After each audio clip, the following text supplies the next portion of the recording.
Hi, tasty and healthy ಆಗಿರುವಂಥ ಅವರೆಕಾಯಿ ಬಿಸಿಬೇಳೆಬಾತು ಹೇಗೆ ಮಾಡೋದು ಅಂತ ನೋಡೋಣ. ಮೊದಲಿಗೆ ಅಕ್ಕಿ ತೊಗೊಂಡಿದ್ದೀನಿ 2 ಗ್ಲಾಸ್.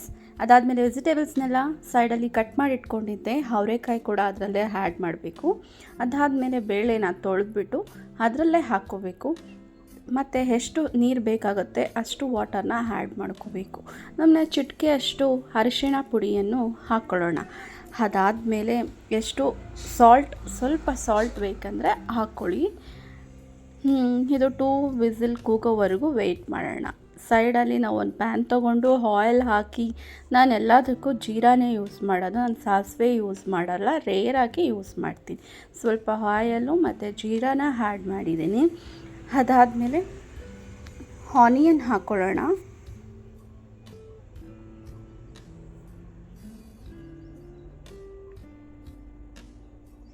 ಮತ್ತು ರೆಡ್ ಚಿಲ್ಲಿ ಹಾಕ್ಕೊಂಡಿದ್ದೀನಿ, ಆನಿಯನ್, ರೆಡ್ ಚಿಲ್ಲಿ, ದೆನ್ ಕರಿಬೇವು ಹಾಕ್ಕೊಳ್ಳೋಣ.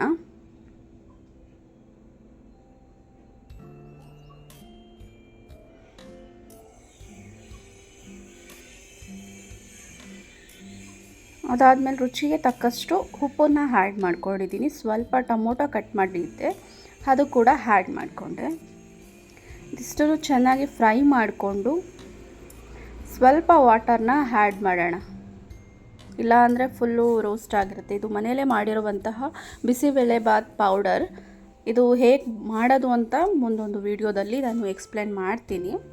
ಅದನ್ನು ಚೆನ್ನಾಗಿ ಕುದ್ದಾದ್ಮೇಲೆ ಕುಕ್ಕರಲ್ಲಿರೋದನ್ನು ಬೇಯಿಸ್ಕೊಂಡಿದ್ವಲ್ಲ, ರೈಸ್ ಜೊತೆ ವೆಜಿಟೇಬಲ್ಸು ಅವರೆಕಾಯಿ ಎಲ್ಲನೂ ಕೂಡ, ಅದು ಸ್ವಲ್ಪ ಕುದಿಬೇಕಾದ್ರೆ ವಾಟರ್ ಒಳಗಡೆ ಮಿಕ್ಸ್ ಮಾಡೋಣ.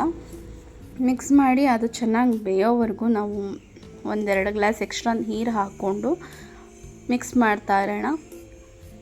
ಅದಾದಮೇಲೆ ಸ್ವಲ್ಪ ಉಪ್ಪು ಕಮ್ಮಿ ಆಗಿತ್ತು, ಸಾಲ್ಟ್ನ ಮತ್ತೆ ಸ್ವಲ್ಪ ಆ್ಯಡ್ ಮಾಡಿಕೊಂಡೆ. ದೆನ್ ಸರ್ವ್ ಮಾಡ್ಕೊಂಡಿದ್ದೀವಿ. ಟೇಸ್ಟಿ ಆ್ಯಂಡ್ ಹೆಲ್ತಿ ಆಗಿರುವಂಥ ಅವರೆಕಾಯಿ ಬಿಸಿಬೇಳೆಬಾತ್ ರೆಡಿ ಆಗಿದೆ.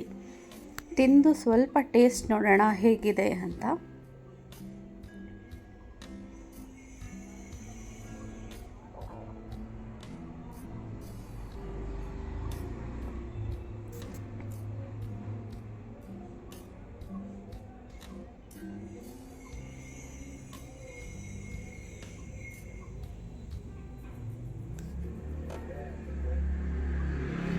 ನೋಡೋದಕ್ಕೂ ತುಂಬ ಚೆನ್ನಾಗಿ ಕಾಣಿಸ್ತಿದೆ, ಕಲರ್ಫುಲ್ ಆಗಿ, ಆ್ಯಂಡ್ ಟೇಸ್ಟ್ ಕೂಡ ಅಷ್ಟೇ ಸೂಪರ್ ಆಗಿದೆ.